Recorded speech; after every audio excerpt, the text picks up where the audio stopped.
mother was paralyzed from the waist down and had always been suffering from several health issues since the time I can remember. Her condition required constant care and attention, which placed a significant burden on our family. My father worked as a truck driver, so he was often gone for long hours, sometimes even days. Dad and I did everything we could to ensure Mom was comfortable and well cared for. However, his job's demanding nature meant that I had to shoulder a lot of the caregiving duties on my own. We had a nurse who would come to help out occasionally, but it wasn't often enough. We simply didn't have the financial means to hire a full-time caregiver. The times when the nurse was there felt like a relief, but those moments were rare. This left me with the responsibility of taking care of my mom for the majority of the time. Every day after school, I would come home and immediately tend to my mom's needs, whether it was helping her with her physical therapy exercises, preparing her meals, helping her to relieve herself in the bathroom, or just keeping her company. It was a full-time job in itself. There were so many days when I was exhausted and felt like I was missing out on my teenage years. While my friends were out having fun, I was at home ensuring Mom was okay. She was very needy and would not even let me leave her room to watch TV or do my homework. I would have to sit right next to her in bed while finishing up my assignments so that she could feel like she was helping me out in some ways. As you can imagine, by the time I graduated high school, I was utterly exhausted to be at home. The years of balancing schoolwork, caregiving, trying to maintain some semblance of a social life had taken their toll. I loved my mom dearly and never resented her, but the constant responsibility weighed heavily on me. I was drained physically, emotionally, and mentally. Despite the exhaustion, I knew I had done everything I could to make her life as comfortable as possible, given our circumstances. When it was time for me to choose a college, I deliberately picked the university that was the farthest from home. I knew that if I chose a closer school, I would be drawn back home every weekend to take care of Mom. I felt a profound sense of guilt about my decision, but I also recognized that I needed to prioritize my own survival and mental health. The years of caregiving had left me drained, and I needed a chance to recover and live my own life. My parents were not happy with my choice. My dad, in particular, insisted that I drop out of the university and take a gap year. He wanted me to apply to universities nearby so that I could continue to help take care of Mom. Meanwhile, Mom kept telling me that I could never live without her and that I was abandoning my family in their time of need. I argued back, saying that I had spent my entire life living under their rules and taking on responsibilities that were not typical for someone my age. I told them that it was time for me to get out and live my own life. My dad threatened to cut me off financially if I didn't listen to him. In a moment of anger and frustration, I told him it was time for him to step up and take care of his wife, instead of expecting a child half his age to shoulder the burden. My parents were furious and made their indignation clear. Mom cried for days, pleading with me to reconsider my decision. Up until the day I had to move out, she kept begging me to stay. Her tearful pleas and my dad's stern disapproval weighed heavily on my heart. But I stood my ground, knowing that if I didn't take this step, I would never be able to live my own life or heal from the years of emotional and physical exhaustion. It was one of the hardest decisions I ever had to make, but I knew it was necessary for my own well-being. When I finally moved into my college dorm, it felt surreal. I couldn't believe that I was finally free from the responsibilities that had defined my life for so long. The dorm room with its simple bed, desk, and closet, symbolized a new chapter. I was overwhelmed with a mix of emotions: relief, excitement, and a touch of sadness for leaving my family behind. During college, I tried my best to stay in touch with my parents. My dad, however, always resented me for leaving. Our conversations were often strained, filled with underlying tension and unspoken accusations. He couldn't understand my need to get away, and he held on to his bitterness. My mom, on the other hand, missed me terribly. Over time, she began to understand that I had no choice but to leave. She realized that I needed this break for my own well being because I had to take care of my mom from such a young age. I made the decision quite early on in my life that I never wanted to have children, and my mind has never changed. My entire childhood and teenage years was spent taking care of an adult, and I felt I didn't have the mental and emotional capacity left in me to take care of anyone else in the future. I was always clear about this choice with every guy I have ever met. For a long time, I chose to remain single rather than date men who, despite knowing my decision to remain child free, would hope that I would eventually change my mind. When I didn't change my mind, they would get angry, saying how women were supposed to have children and that it was ungodly of me to deny them. Their reactions reinforced my decision to stay single. I refused to let them pressure me into a life I didn't want, and I was determined to find someone who would accept me for who I was, without the expectation of motherhood. This is why, when I finally met James, who didn't want children just like me and instead wanted to travel the world, it felt like a match made in heaven. From the moment we started talking, I knew he was different. James shared my passion for travel and exploration, and also my firm decision not to have children. He told me that he had undergone a vasectomy a long time ago because he was sure he never wanted to be a father. It was such a relief to find someone who was on the same page as me. Besides our shared interest in remaining child-free, James was kind, helpful, and intelligent. His spontaneity matched mine perfectly, and together we could just up and travel anywhere we wished. With James, I've been over 20 different countries. Our adventures have taken us from the bustling streets of Tokyo to the serene beaches of Greece, and each journey has been an incredible experience. Now, don't get me wrong, we're not rich, and neither do we come from wealthy families. However, because we don't have children and both of us are adaptable adults, we've been able to keep our priorities straight. We prioritize experiences over material possessions, and we live frugally when necessary to save up for our next trip. Our love for travel and our commitment to living a child-free life had brought us closer together.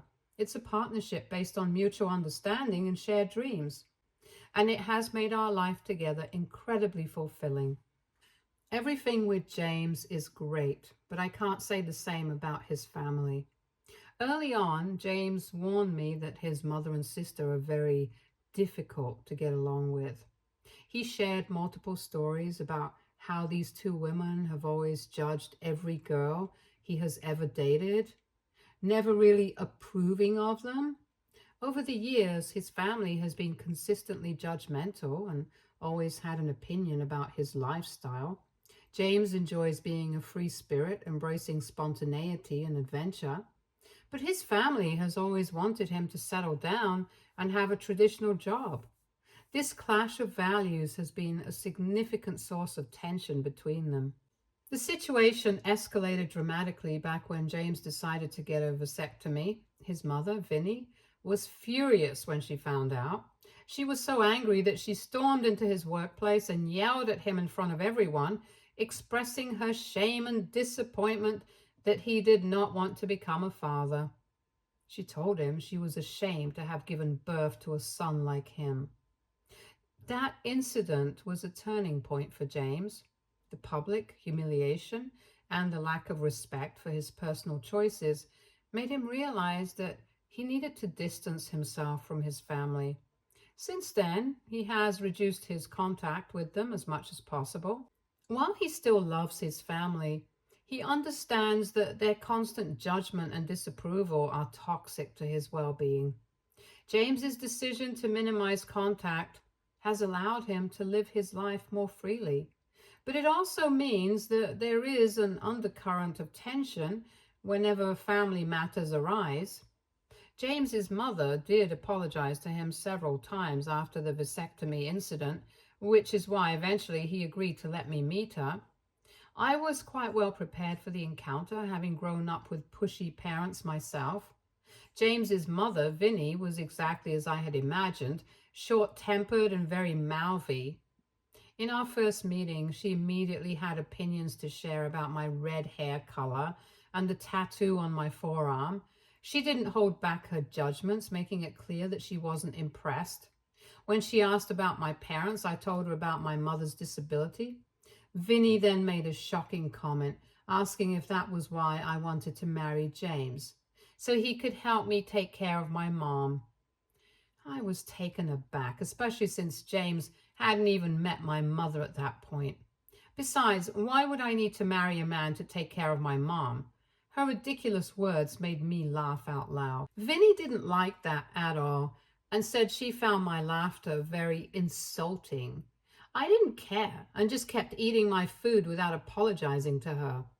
Over the years, our relationship has never improved, but I've never sweated about it. I let her do her thing and I do mine. Her opinions and judgments don't affect me, and I maintain a polite but distant relationship with her. However, the main villain in my life isn't my mother-in-law, since I can pretty much handle her. It's actually my sister-in-law. She has always hated the fact that I don't want children as much as James. She had always expected her brother to meet a woman who would eventually change his mind and force him into becoming a father. Instead, James met me, who shared his interest in not having kids, and this infuriated her. When she found out that we both wanted to remain child-free, she asked me what the purpose of my life was. I told her that my purpose was to live my life just like every other person, doing the things I wanted to do. However, she argued, questioning the point of God giving me a uterus, as if the sole purpose of a woman is to become a breeding animal. I responded that just because one has a uterus doesn't mean they have to use it, and that people who don't want to have children shouldn't be forced to take on kids they can't manage. Nothing would damage a kid more than having parents who don't know how to take care of them, despite my explanations. Sister-in-law just shook her head and kept telling me how James and I were going to regret our decision when we were older and had no one to take care of us. I quipped back that I didn't want to have children just to have insurance for them to take care of me, as there's no guarantee they ever would. I also mentioned that I would feel much more comfortable at an old age home with nurses and staff who could take care of me if such a situation ever arose when we were older. Sister-in-law never bothered listening to me, as you can already imagine. Over the years, she has done everything in her power to force us to change our minds. It all started with her having children and then calling us every other weekend to take care of them. Now, James and I love our nephews and niece, but spending time with them for 3 to 4 hours isn't going to change our minds about not wanting kids. Currently, James and I are working hard to build our marketing agency, even though it has just started. We've already onboarded a few well-paying clients. This time is crucial for us, and we know we have to work very hard to retain them for a long time. At this stage, we also rely heavily on word of mouth from these clients to spread the word that we're a good agency for their brands. Because of this, James and I have been very busy with work and haven't even traveled anywhere. Sister-in-law is well aware of this. However, without ever checking in on us, she will just drop her kids off at our place, unannounced. She will give us excuses that she needs a break or has to buy groceries, but will be gone for hours on end. Whenever this happens, James tries to take care of the kids for about an hour before he gets quickly irritated. He then ends up switching on the TV for them and lets them watch whatever they want to. Kids being kids get quickly bored and want attention, so then they start wailing or fighting amongst themselves, which is when I am forced to leave my work and play with them. I know they're just kids, but due to all of this, I've started to resent them, and I know for a fact that James does too. This situation is frustrating because we are trying to build something important, and every interruption feels like a step backward from our future.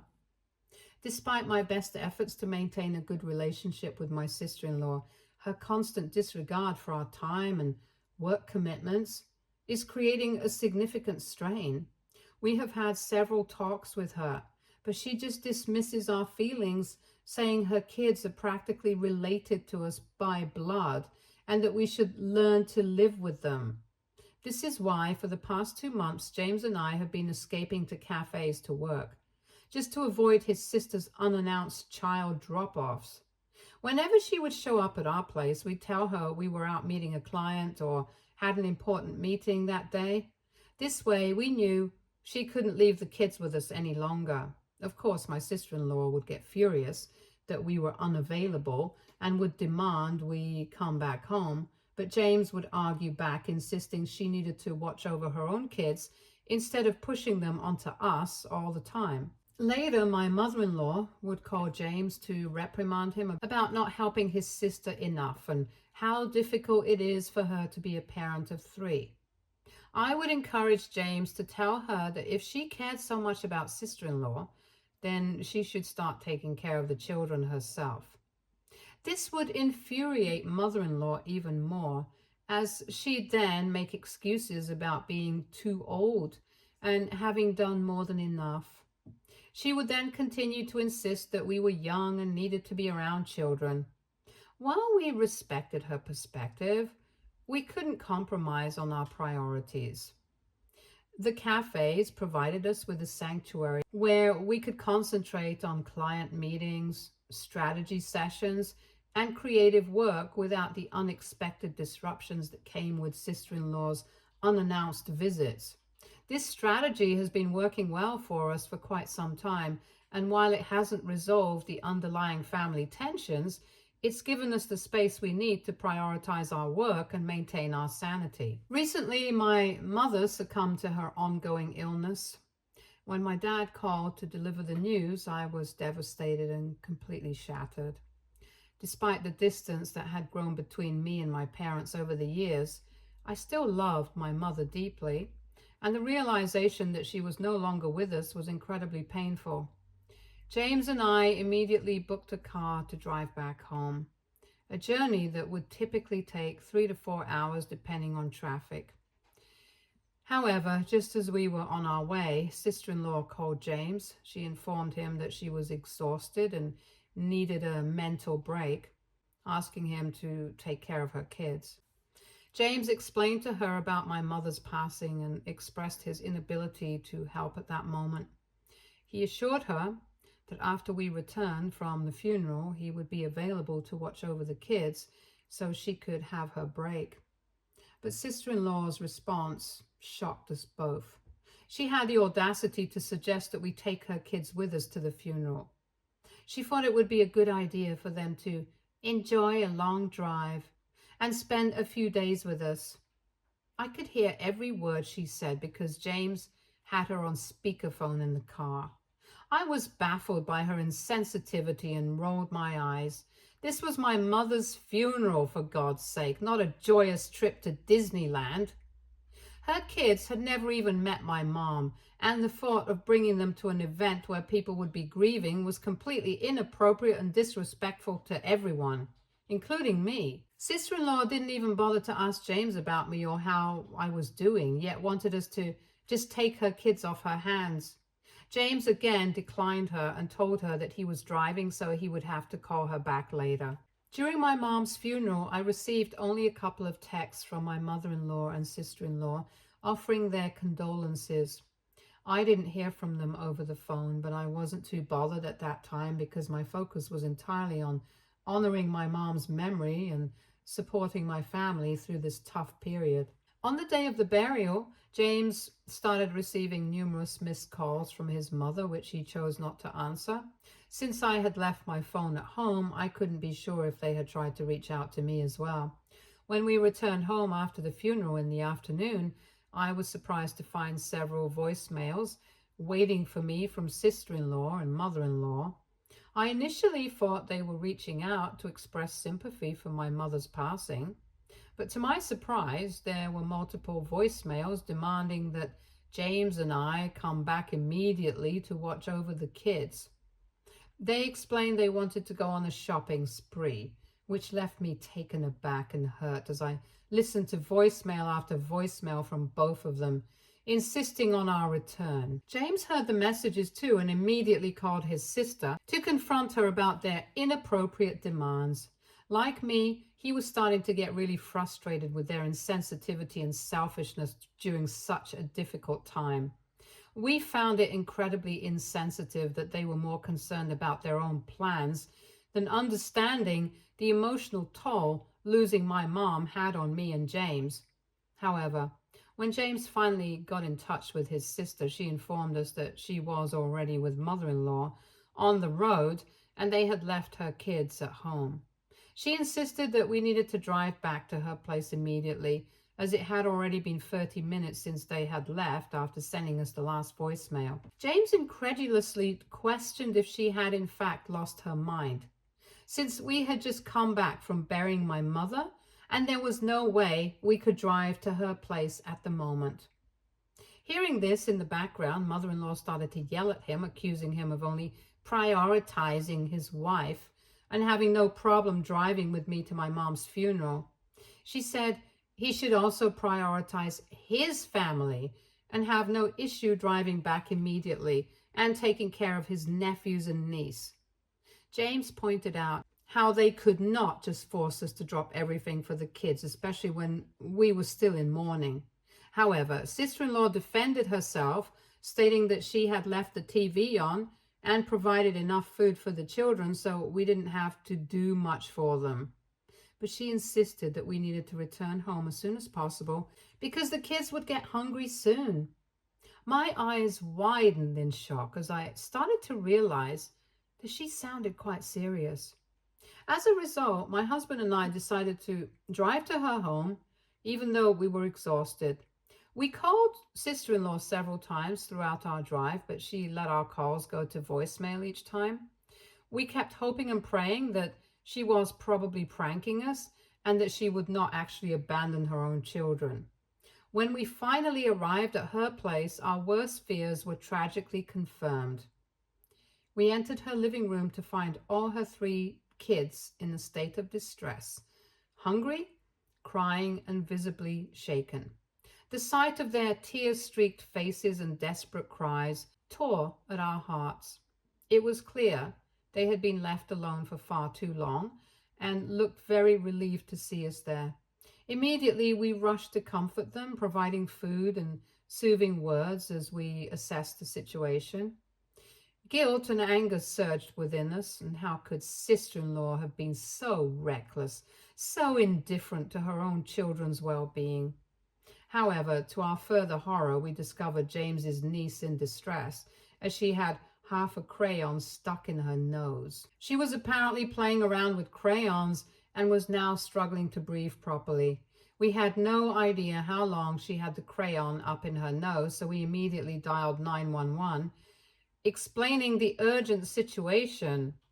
We also had to explain how sister-in-law had abandoned her children, leading to their critical condition, since we didn't want to be implicated in this incident. The ambulance and police arrived swiftly, and we recounted the events. We informed them about how we were at my mother's funeral and then had to rush back home after sister-in-law had already left the kids all on their own.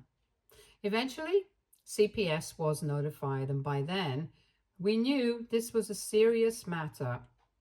Later, when sister-in-law and mother-in-law arrived, seemingly oblivious to the severity of the situation, carrying multiple shopping bags, they were shocked to see police and CPS personnel speaking with us. Sister-in-law erupted in anger, accusing us of betraying her and attempting to harm the custody rights of her children.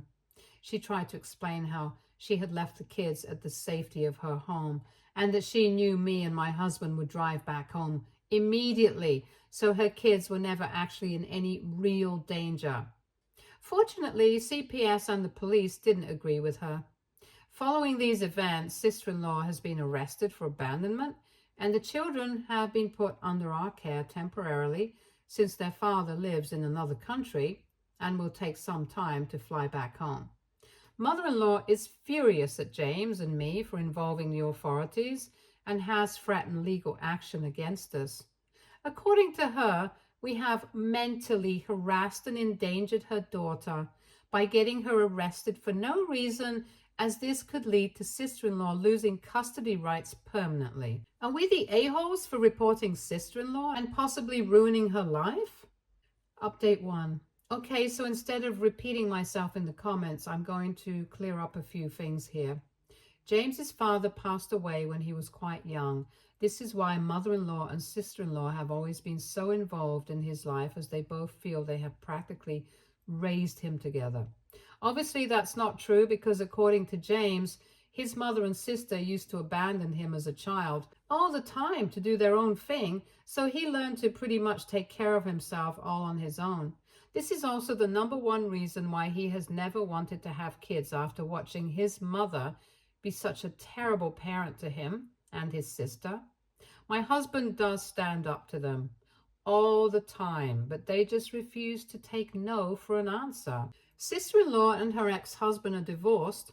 Her ex currently lives in another country for his job, but he's flying back soon to take on the responsibility of the kids. He does pay child support every month, as well as had to pay a hefty alimony during his divorce, which is how sister-in-law can afford to live a lavish lifestyle without a job. Since the court generally lets mothers have full primary custody of the children, they have been living with sister-in-law as a result, and the father comes and visits the kids every other month. I don't think he had any idea that his wife would regularly abandon their kids at our place, because we have never talked to him. But we are planning to have a sit-down with him when he arrives and let him know everything that has been going on. As of now, the kids are doing okay with us. They don't look traumatized, and we are doing our best to take care of them as much as we can. Unfortunately, James and I don't think we can take care of the children permanently in the future. We are not equipped to take on this responsibility, and we are grateful that their father will be arriving soon. Yes, mother-in-law is still threatening to take us to court. However, after reading all your comments, I feel much better knowing that she doesn't really have any legal grounds to stand on. As usual, she's just probably trying to intimidate us and refusing to accept her own role in encouraging sister-in-law to abandon her kids that day. Update 2. So sister-in-law has been released on bail currently thanks to her lawyer. However, this arrest is going to seriously affect her upcoming custodial fight with her ex-husband. Her ex did come to meet me and James. He thanked us for everything and told us that he had no idea about how sister-in-law had been treating their kids. He assured us that he would take his kids away from sister-in-law no matter what, to prevent them from ever suffering again. The ex seems quite well off, so I'm sure he can hire nannies to care for the children at his place, which is a far better option than what sister-in-law does. The only thing sister-in-law won't like about this arrangement is losing child support, which she depends on to maintain her lifestyle. We have blocked mother-in-law after sending her a long text message in which we firmly expressed that we wanted nothing to do with her whatsoever, and that she shares 100% responsibility with sister-in-law for abandoning the kids in that state. We further informed her that we were done with her narcissistic behavior, and if she ever approached us again, we wouldn't hesitate to get a restraining order against her. We are hoping this makes her stop contacting us ever again in the future. Update 3. I know it's been several months since I last updated, but I wanted to come here and give a final update about sister-in-law. It turns out she lost custody and the judge rightfully let the father take full custody of the children. Sister-in-law's neglect and abandonment of the kids were crucial factors in the court's decision. During the custody battle, several witnesses, including us, testified about the conditions we found the children in and sister-in-law's irresponsible behavior. I also testified about the multiple times sister-in-law would drop off her kids at our place and practically force us to take care of them. In the end, the judge deemed it in the best interest of the children to be under their father's care, given his stable situation and commitment to providing a safe, nurturing environment. On the day of the court ruling, sister-in-law told me and James that we had no right to involve the authorities and that all we had to do was keep our mouths shut and take her children to the hospital if one of them needed any medical attention. She called me several insulting words and accused me of being jealous of her. James told her that this was probably the last time we would ever be in the same room together and threatened to take legal action against her, just like we had given the same warning to mother-in-law. Fortunately, over the past few months, the children have become adjusted well to their new living arrangements with their father. They are finally surrounded by the love and support they deserve. We video call the kids every weekend. James and I are very relieved that they are now in a stable, caring environment, free from the neglect they experienced before. As for everyone asking about my dad, he's doing okay. Since my mother's passing, I've been reconnecting with him more often. It's been a process of healing and rebuilding our relationship during this difficult time. Stay tuned for more stories from our girl relationships.